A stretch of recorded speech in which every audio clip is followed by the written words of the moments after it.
Rocky Gerung pertanyakan koalisi Anies, perubahan yang mana? Sumber tim Tiffen Rocky Gerung pertanyakan koalisi Anies.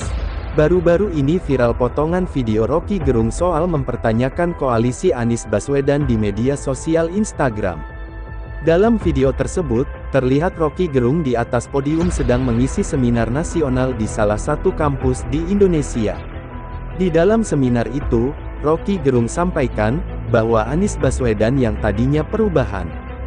Hal ini diungkapkan Rocky Gerung karena Anies Baswedan mengusung dan menyuarakan bahwa koalisinya adalah Koalisi Perubahan untuk Persatuan (KPP).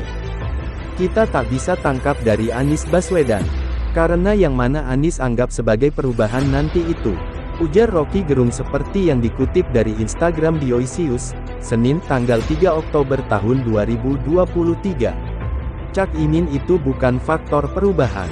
Bahkan Cak Imin bilang, dia akan teruskan semua proyek Jokowi, termasuk stunting kalau begitu, sambung Rocky Gerung. Rocky Gerung jelaskan, bahwa dirinya ucapkan berdasarkan data. Maka, Rocky Gerung jelaskan, publik tidak bisa lagi melihat Anies di dalam satu cawan kimia yang sama. Anies molekul, Cak Imin molekul. Molekul Cak Imin masuk ke ruang sebelah kiri Anies dan tak bisa balik lagi, namanya osmosis, pungkas Rocky Gerung. Molekul kecil masuk ke semi-permeable dinding dan menjadi molekul besar. Anies tergopoh-gopoh untuk mengucapkan perubahan dan Cak Imin bilang nggak perlu perubahan, kata Rocky.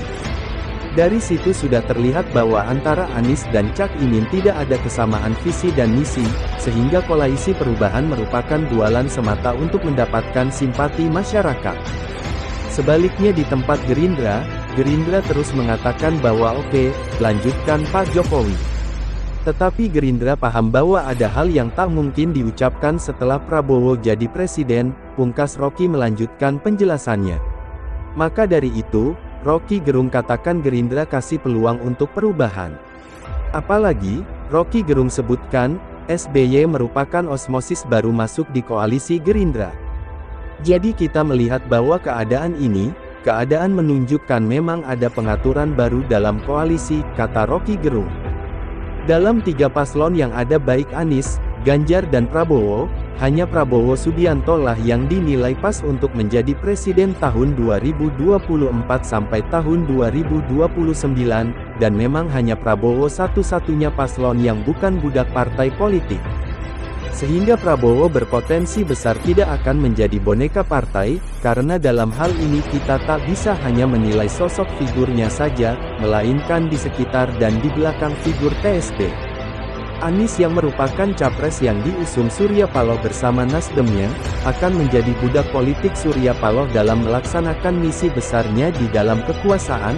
Bagaimana menurut kalian para penikmat politik tanah air, terkait pernyataan Rocky Gerung di atas? Silahkan tulis di kolom komentar di bawah ini pendapat kalian.